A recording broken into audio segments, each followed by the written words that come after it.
righty. So, gonna start broadcasting live on YouTube. I have Live from wherever you are. live from your living room.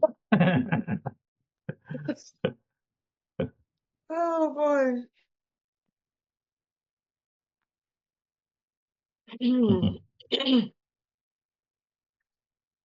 Let's see, your business to uh,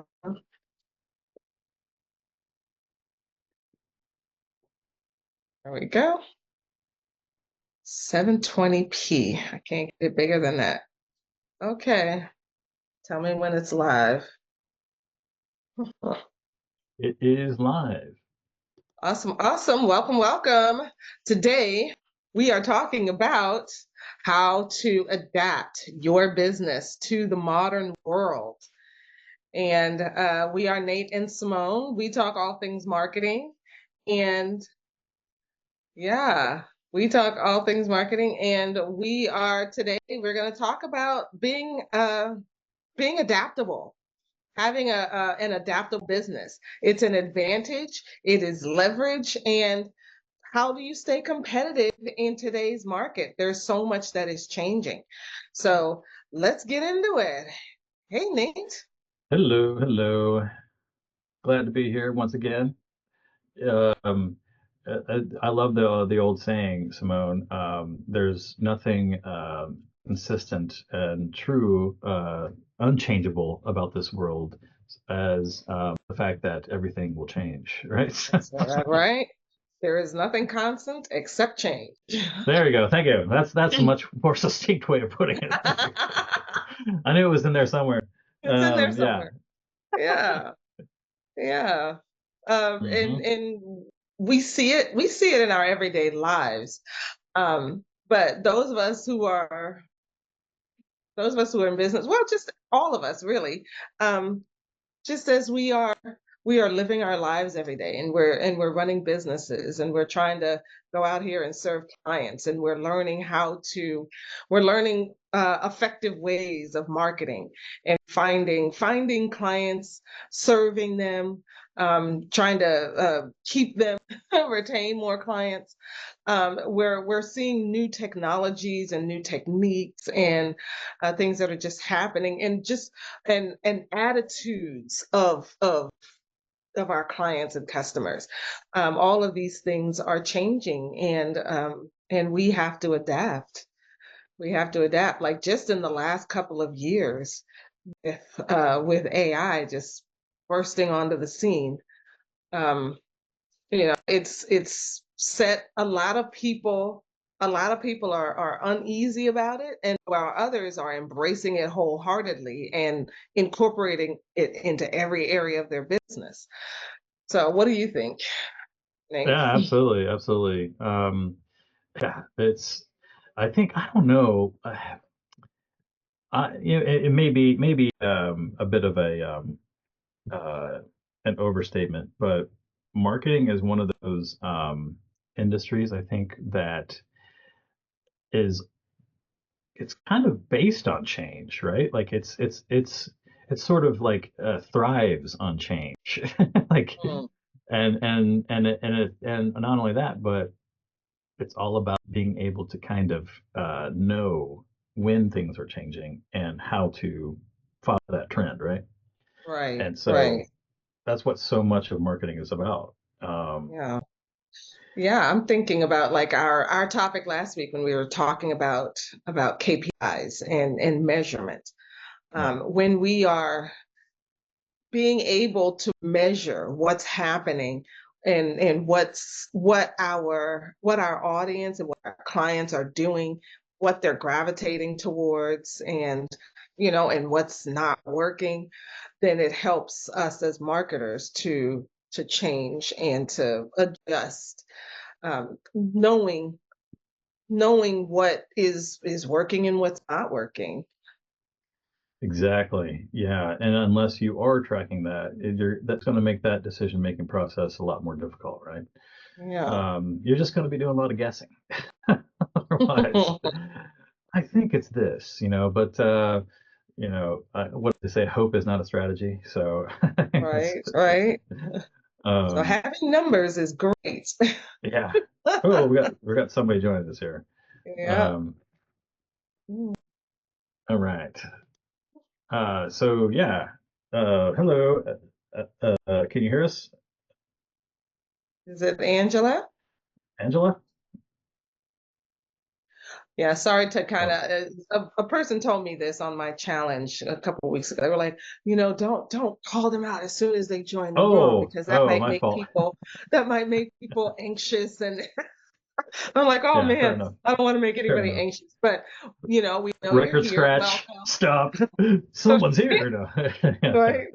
Oh my Oh, gosh, she and just left.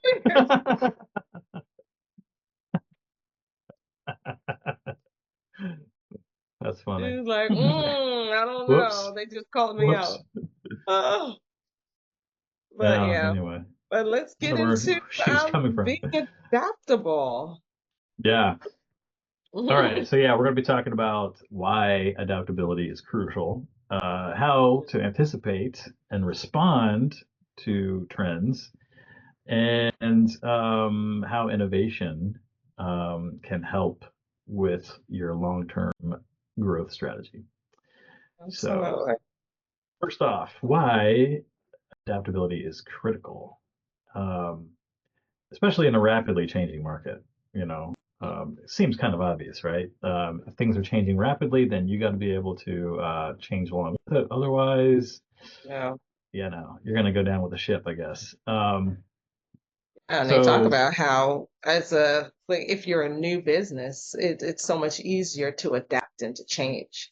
Whereas yeah, if you're a much larger business, then it's harder. It's harder to change when you have processes and systems and everything is just it's been working smoothly for years, and then um, or it's harder to change.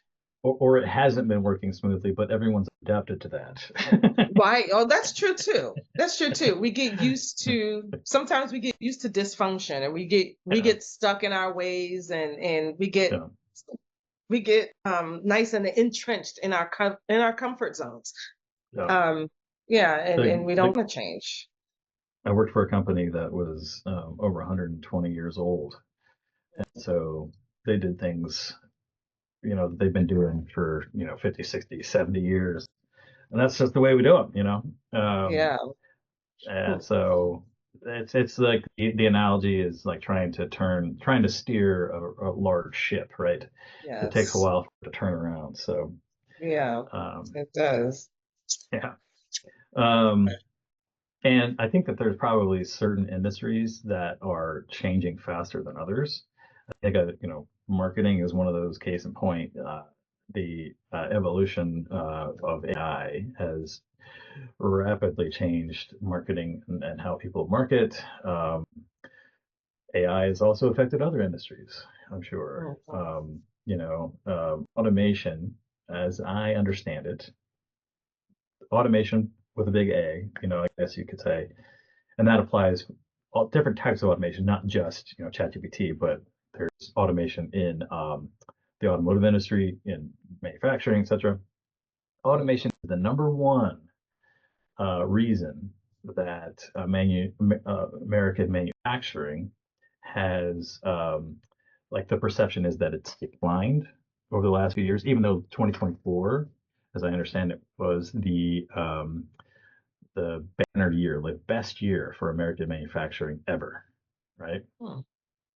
But the perception is that American manufacturing is kind of on the decline, but that's because there's so few people employed in it anymore due Right. to automation. It's automation, right. A lot of people lost their jobs in automation. Yeah. So that's a big change there. Um, and a lot of it has to do with customer behavior, right? And shareholder uh, wishes. Right. you know, Exactly. In a um, lot of you got to companies, make the the shareholders happy. employees are the biggest expense. And so when companies are looking Yep. to grow their profits and minimize the expenses, then they look for ways to they look at the biggest expense and look for ways to lower that. You can lower your expenses very quickly if you lower the number of employees you have and automate Yeah. those jobs. Um, Yeah. and it's not pretty for the people working those jobs, but for the bottom line of the company, it looks great. And Yeah. the CEO is happy, all the C-suite people are happy, and the shareholders are happy, higher profits. And so Yeah. Yeah. But at the that's cost the of, trend, and that's where it goes. Yeah. yeah, And so unfortunately. when we're looking at employees who are losing their jobs, then so what do we say to them? Well, we Hmm. say to them, um, Buy the do the products same you thing. used to make. Well, I know, right? Well, I would say for them, leverage your gifts, Yeah. use your gifts and apply the same kind of leverage that the company that laid you off is applying. Because Mm. the technology that is available now, so much of it like that big companies are using is available to the masses, really. And not at a high cost. Yeah. So, yeah. Yep. Um, so yeah, let's talk a little bit about companies that failed because they did not adapt. The most Mhm. famous, one of the most famous, in my opinion, is Blockbuster and Netflix. Okay. Yeah. Blockbuster was approached by Netflix saying, "Hey, you guys do DVDs and videos. We do videos, but we have this interesting little advantage where we're actually mailing them. Buy us, Hmm. take our business model, adapt it into yours, and because this is the future." There you go. Hmm. Well, I mean, Blockbuster just wasn't having any of that. They decided. So I think I just heard something recently about this. I always assumed that Blockbuster kind of laughed them out of the room because they thought for sure that's not going to go anywhere, right? But Yeah. as But I, it as I turns out, understand it, they're thinking. Let me see if I can remember this correctly. The way they were thinking about it was, you know, why would people? We can't ask our customers to store videos. You know, mm, that doesn't make any sense, right? Which is essentially what Netflix was wanting to do, right? We're going to reduce yeah. our inventory. We're going to reduce the complexity of housing all of these videos and whatnot. We're just going to offload that onto the consumer. Um, Mm, that's kind of like the chain of thought that led to, well, the superior choice here is to just stream it on video, right? The way nobody right. has to actually have a physical object. But Right. um, And then DVDs are more sensitive too. And so something happens to it in transit, then you're ending up with a DVD that won't yeah, play or is skipping at a certain point or whatever. And so yeah. But I know that I think another issue with Blockbuster and why they didn't like Netflix's proposal was that they got a lot of their business model depended on overdue fees. So mm. Oh when yeah, you don't bring the video back in time, then they'll charge you an extra fee. And so they were racking up these overdue fees. And so if Netflix's idea is we'll send you the video. We're not charging you an overdue fee. We just won't send you another one until you send the one back that you right, have. right. Um, But that and is the kind of the Blockbuster's like, trade-off oh for, no, we don't. yeah, There's no overdue fees. Oh yeah. no. Yeah, that was kind of the trade-off for agreeing to be Netflix's inventory management. So Hmm. Yeah, uh, anyway, yeah. Mm. So I had that heard so that Blockbuster's still around, but their business is completely different now. They're not is in that right? entertainment. They're not doing, Well, I video or think anything like that. They've just isn't there completely one changed their whole business. isn't there one store still open in Alaska I or something like did that? hear that there is one store that is still out there. Yeah, at this point, it's probably a tourist attraction. Museum. Yeah. hmm Yeah. Um, okay. So I'm sure that there are other examples out there. I encourage the viewers to put their comments in the chat or whatever to tell us more. Yeah. Um, but adaptability is not just about surviving, but it's thriving. You got to stay competitive, right? Yeah. And continuing to grow. So now let's talk a little bit about anticipating and staying ahead of the trends before you get disrupted. Um, yeah. So um, let's start off with market research. Do you do market research, Simone? Discovery calls end up being market research.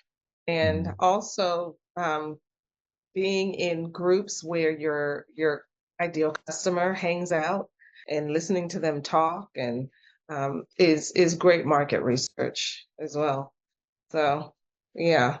And then if I do an activity, I do a challenge, I do an event, or you put out a product and you pay attention to how it's received and the feedback that you're getting. That's great market research as well. You Mhm. get an idea of what it is your clients and your customers are thinking about and what they're needing. Yeah, I think that's crucial. Keeping a finger on the pulse when it comes to your customers, but part of that customer experience, I think Yeah. that's key. There's also things you can do like, surveys and whatnot. Uh, Mhm.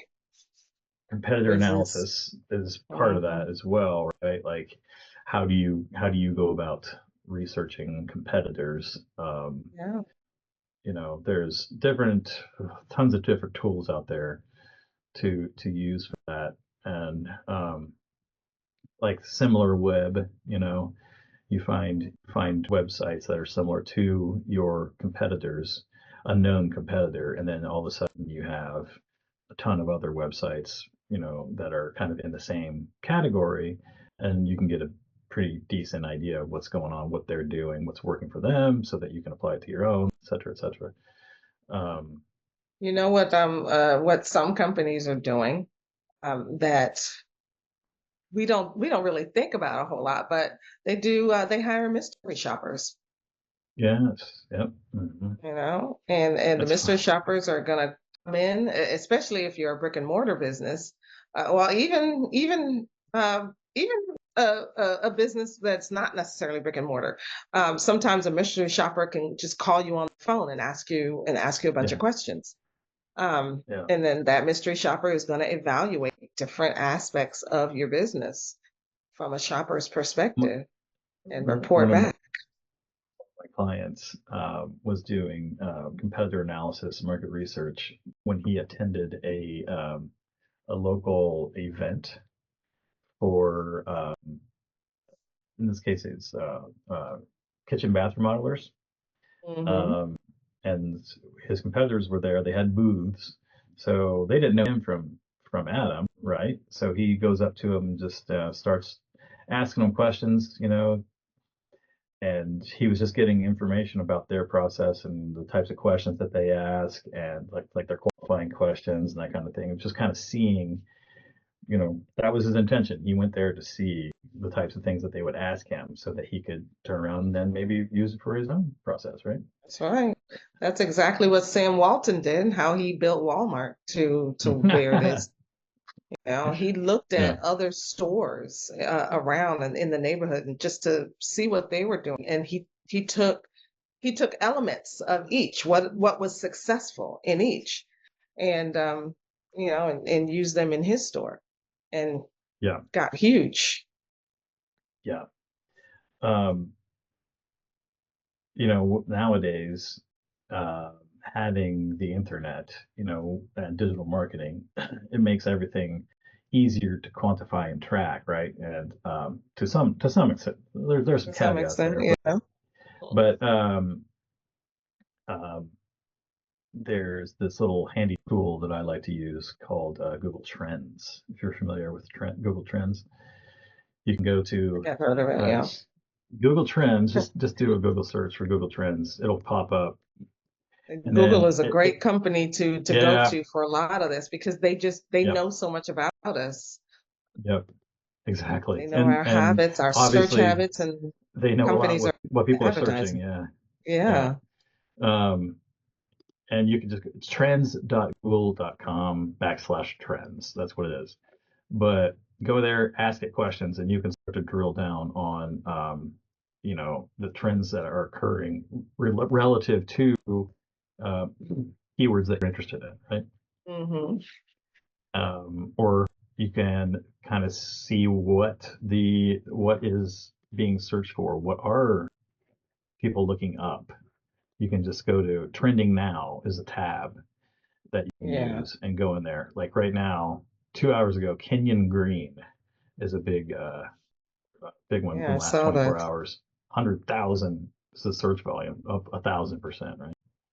Southwest Yeah. Airlines, I think that they just started to charge for luggage for the first time in their entire history. Oh my Uh, goodness, that's not a good yeah, trend. hmm exactly. Uh, a lot of these are NBA related searches, so that's interesting. But so anyway, yeah, Google Trends. Because Eagles, Texans acquire Eagles. Um, oh, because yeah, so something is happening, and so people Yeah, are searching for it and trying to figure out what's going you on. can Why you is can such and such trending? Yeah, you can use this to your advantage. A lot of people do. They'll write a blog post that includes those keywords, Yeah, and so they can kind of catch on to the coattails of that trend. absolutely. Yeah. This is a Um, good tool to keep track of. and it's 100% free. Pay So attention. This you is one of can, the things I like about Google. It's yeah, like they take all this data that we give them, and then they basically give it back to us for free for the most part. yeah, yeah, yeah, So, I mean, that's helpful. absolutely. Have you ever used Google Alerts? I have, yeah, and So that's another, that's a good tool as well. yeah. So if you want to keep track of like when interesting news happens related to a topic that you're concerned about, go to Google Mhm. Trends, set up an alert, and they will send you an email that has a list of all the articles that are talking about that particular search term, whatever. And Yeah, as it happens, you can kind of adjust how many times they're emailing you and whatnot. But play around with that. You can keep tabs of what the heck's going on. If you want to keep tabs of what people are saying about your competitors, for example, you can yeah, that's true. keep a alert for your competitors' names so that you can find out all the bad news and capitalize on that. So Or if you're just looking for gossip, you can put in a celebrity's there you name go. There you go. There you go. and keep track of what's being said about them, huh? Yeah. Yeah. Um, so let's see here. Any examples of businesses that have successfully changed their model based on a certain trend that you can think of? Um, the first thing that popped into my head was KFC, and I'm wondering if it's because like they changed their name, and Dunkin' Donuts is doing the same, right? Instead of saying we're Dunkin' Donuts, we're just Dunkin', right? Mm, Kentucky Fried Chicken became KFC, and it could be because they saw a trend happening. Like maybe we want to expand, or we don't want to just be known for donuts. We don't want to just be known for chicken, and so and so they changed their name. interesting. Wow. I guess I didn't really think about that, but that does make sense. You know, and Domino's Um, too. They changed. Um, they didn't change the name, but they changed their dough recipe because people thought it was awful. And they acknowledged it. They said, you know what? Hey, we acknowledge our dough sucks. We're working was it? on the recipe. We're gonna come out with something better. And they did. You know, the last time I tried Domino's pizza, I thought it was great. Wow. Somebody, I don't remember if it was Stephen Colbert that recently said that Domino's now has emergency pizza hotline, Yeah, they've been for when you're advertising in that dire need of a for when pizza. you're in dire But need of a pizza. the point he made was I usually experience the emergency after I eat the pizza. But maybe with this new recipe, that's not such a big deal. Oh, that's hilarious. I have the emergency after I eat the pizza. Well, Yeah, you know, for a lot of people, that could be yeah, very true. yeah. Maybe Some that's why people they should not changed be the eating pizza. recipes. Yeah, yeah. But yeah, their first recipe, the dough was terrible. It did not taste good at all. That's It good. did not taste good.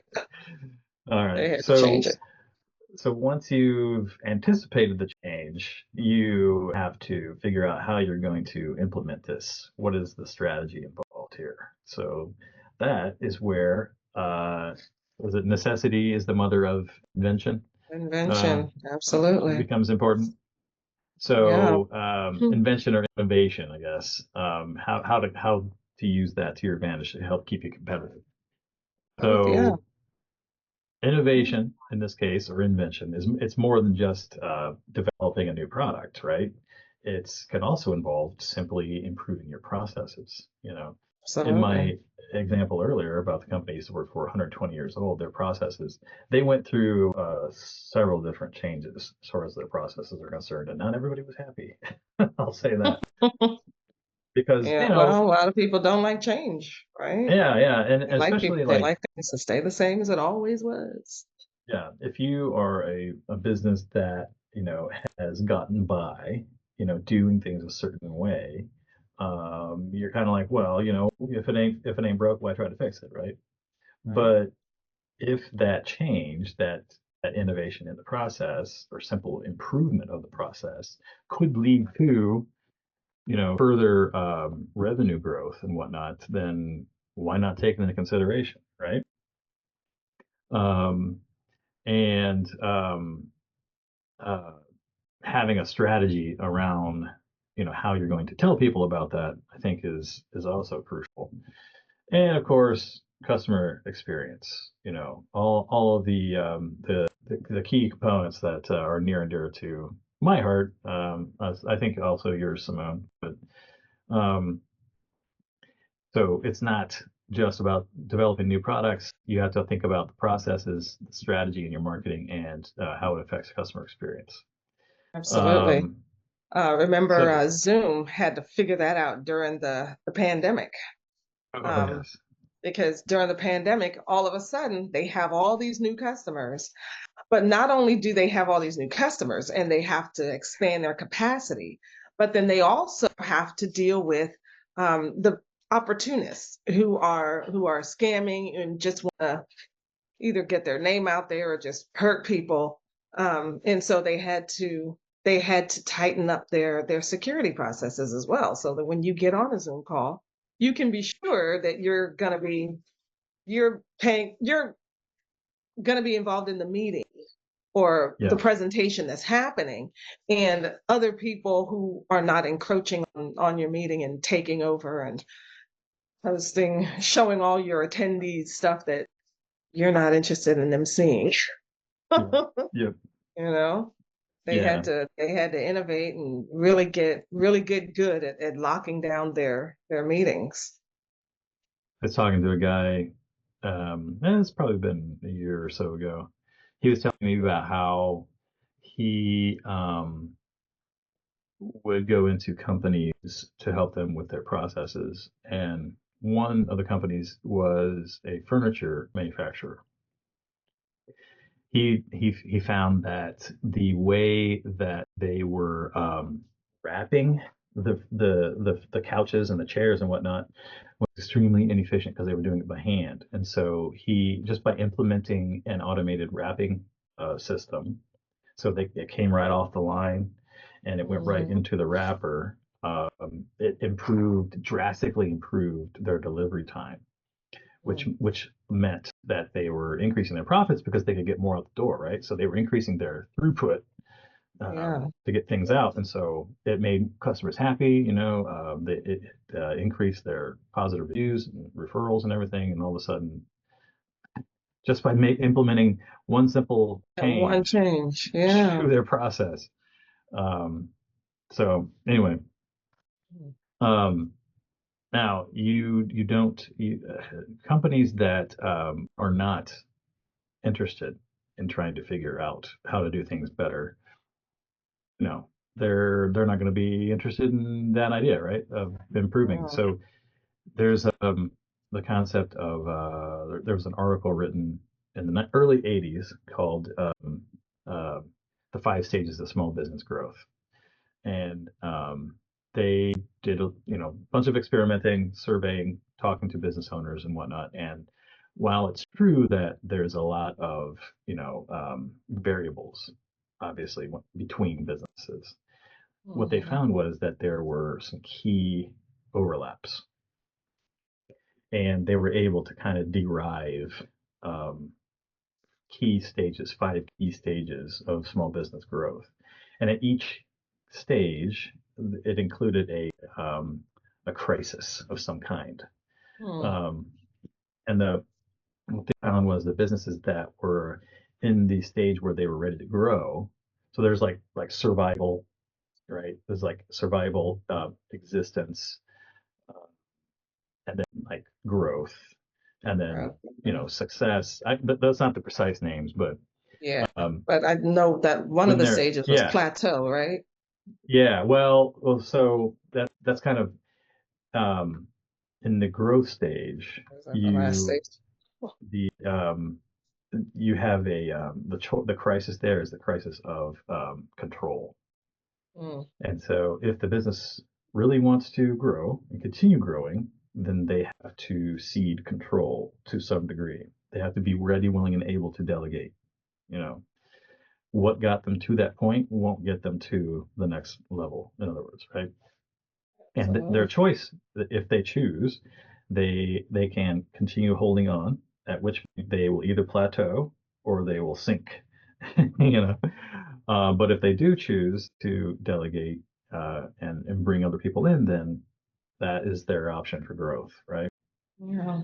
um, and so having that as part of the culture, the willingness to experiment and innovate without having to worry about failure, I think is crucial.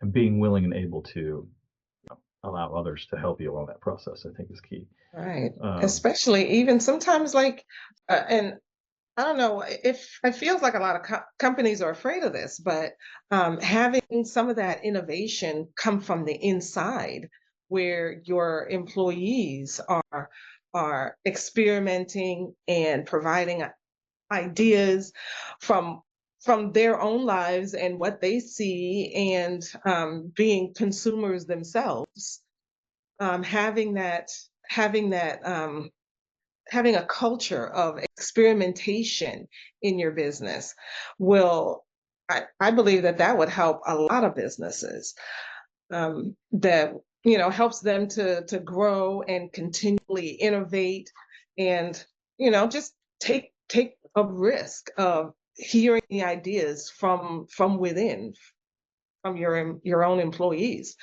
who are invested in seeing your business succeed.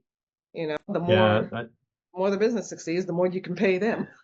the higher the higher up the food chain in a business you go, the further away from the front line and actually knowing Hmm. the experience that the customer has with the product or the service or whatever it may be, you are right. And so um, opening up those chains of communication, allowing people who are actually the foot the on the front line, the foot soldiers, right? allowing them to give feedback to the people at the top is crucial because they are the ones who know. It's true. They deal And with a it lot every of day. times they're the ones, yeah, they're the ones interfacing with customers every day. Yeah. That's why I like that show Undercover Boss, Yeah. where the Well, I had no CEO idea it is was like this, right? right, had no idea. They're out there, just on the front lines and they're doing some of the heavy work. Yeah. And they see Yeah. they see the interaction with the customer and they see the issues that like sometimes the technology is cumbersome and the customer has to wait for so long. And I saw that with one episode where they were working the front desk at a hotel, and the customer is just standing there just whew, okay, are we going to be done anytime soon? But their system Yeah. just seemed to be just so cumbersome, going back and forth and here and there. And Yeah. that the CEO just realized, oh wow, this is terrible. We need to fix this. Yeah. They had to Exactly. see firsthand. But yeah, you're Hmm. right. Like the further up the food chain you go, the farther away you are from the customer's experience and the experience of your employees on the front line. Yep. And choose to sit in your ivory tower at your own peril, I guess. Your own So, peril. Exactly. Exactly. um, okay, so the question here is, are there any areas in your business that could benefit from being more innovative? Think about that one. Write down in the comments. Let us know what you think. Yeah, let us know in the comments. Okay, Where can you so be innovating? now that we've uh, explored why and how to innovate, let's talk about how some actionable steps we can take to be nimble. Jack be nimble, Jack be quick. That's what reminds me of. Um, all right, so market research,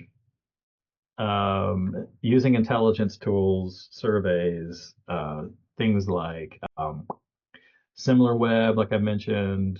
There's also gosh, On the SparkToro, trends. Oh, Google SparkToro, Trends, yeah. Yeah, Google Trends and Google Alert. Google Alerts. So with SparkToro is a paid tool, obviously. SimilarWeb is paid, but Google Trends and Google Alerts, those are both free. So you're going to get varying results, right, depending on what you're paying for, obviously. For my buck, bang for my buck is I think that the best tool, in my opinion, is SparkToro, just because of the um, array of information it gives you. Not just about your competitors, but about your audience, where they're going, what's interesting to them. That you know maybe you anyway. Competitors are one thing, but what your audience is actually interested in. By the way, Google Trends, they actually use Google Trends in SparkToro, so that's actually incorporated in there. So just to give you an idea. Anyway, all right, having a culture of innovation,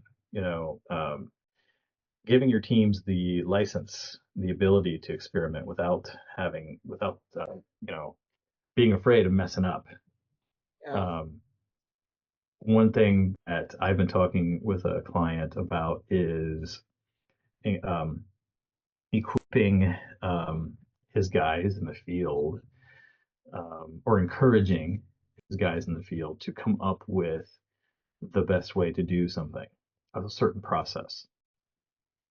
So he's a kitchen bathroom modeler, right? So he is bringing in people that have diverse array of experience in the industry, working for other places. Maybe they had their own business at some point, but along the way, they've come up with ways of doing things. Maybe they have a certain way of doing the grout in the tile, for example, or maybe they have certain like process for doing painting a ceiling, et cetera, et cetera. Or maybe they have the best way for cutting molding.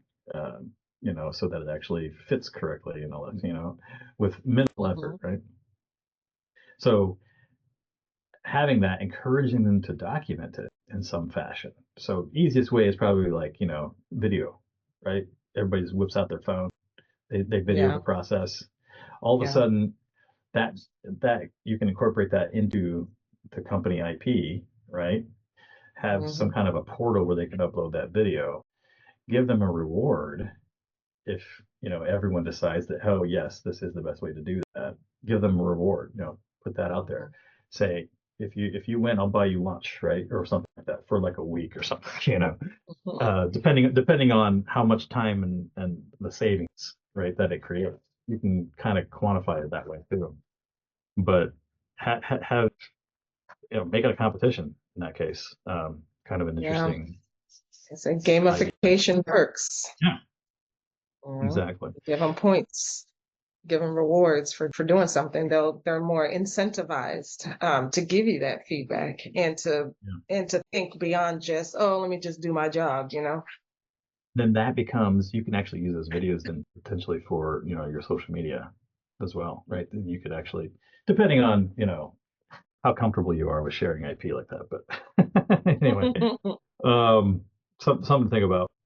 And then there's also having contingency plans in case everything goes south too quick and you can't catch up. Like, what are you going to do in that case, right? Yeah. Having an idea of potential risks. I know it's like you don't want to sit there and think about all the bad things that could happen, but um, There's I, always risks in business. yeah, I just So, saw. I think it was somebody on LinkedIn had posted this. I Every time before I start a new venture, I think of all of the bad things that could happen, of all the ways that it could go wrong. And they said that this has actually been more productive for them uh, than anything in the process. So for one thing, you create this list of all the things that could happen. Um, it alleviates all of that worry that's kind of building up. There's so something to be said for getting it out on paper, so that it no longer affects you. yeah, If you yeah, want it to, what makes sense. if like there's kind of like this old saying, if you want to be able to control something, you got to know the name, right? You got to be able to call it out. And Hmm. um, so there's something to be said for that. But then there's also, okay, so I know all the bad things. Now I can figure out what I'm going to do if those bad things happen. And that is your contingency planning. That is where you're like, okay, if this happens, this is how I'm going to pivot in that case, right? Yeah, and that helps to put all that bad stuff into perspective, Yeah. knowing that you do have some control and you can put some plans in place to mitigate those risks and any of That way those you're bad not stuff chewing that on might it and happen. ruminating. Yeah, yeah, it's not just like sitting in the back of your head, Yeah. just making you all miserable and depressed. It's like, no, let's put a plan in place to actually deal with this if it comes up. So Yeah. I encourage everybody, take a moment, think about your processes. What are you doing? What everything. What are you doing? What are all your processes? This is Mhm. how I do this thing. This is how I do this thing, et cetera, et cetera.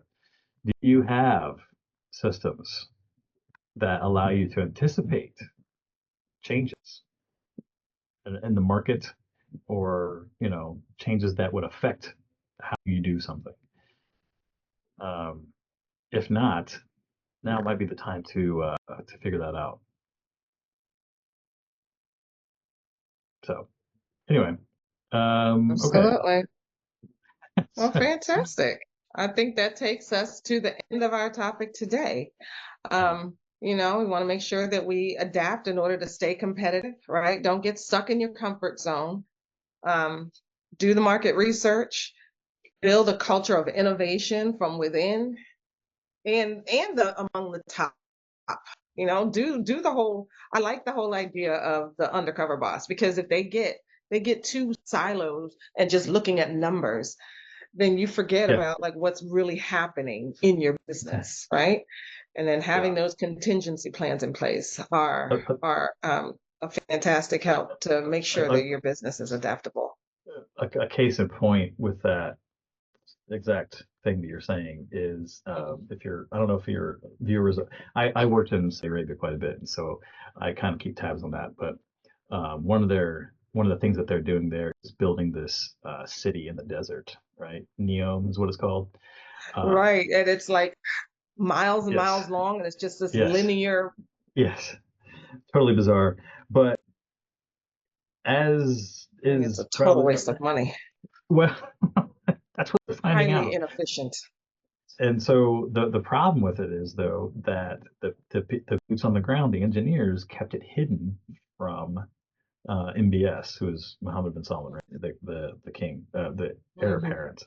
Uh, and so all along, it turns out that this is practically impossible. The things that they wanted to do, but they kept it hidden because they wanted to please the king, right? Oops. Yeah. Oh, that's Yeah. bad. Anyway, little side Yeah, note there. it's yeah. Well, it's not good when your people don't feel like they have the freedom to speak. Precisely. If you want a Yeah. case in point of what not to do, check that out. Empower your um, people to give you their opinion. yeah. Um, Absolutely. yeah. So contingency plan. What happens if it also have that in place, right? What happens if Absolutely. this happens? What happens if that happens? I'm going to do this. I'm going to do that, right? You know, so that there's no surprises in that case, or very Yeah. few. You limit the surprises. So, yeah. Yeah. All righty. So that's our talk for today. Subscribe, like the video, comment. What are you doing to innovate in your business? How are you fostering a culture of feedback and innovation? And how are you planning for the future, just in case? You know, we all take risks when in business. What happens if the best thing that you have planned for doesn't work, right? Um, and also share this with others. And we will see you next time.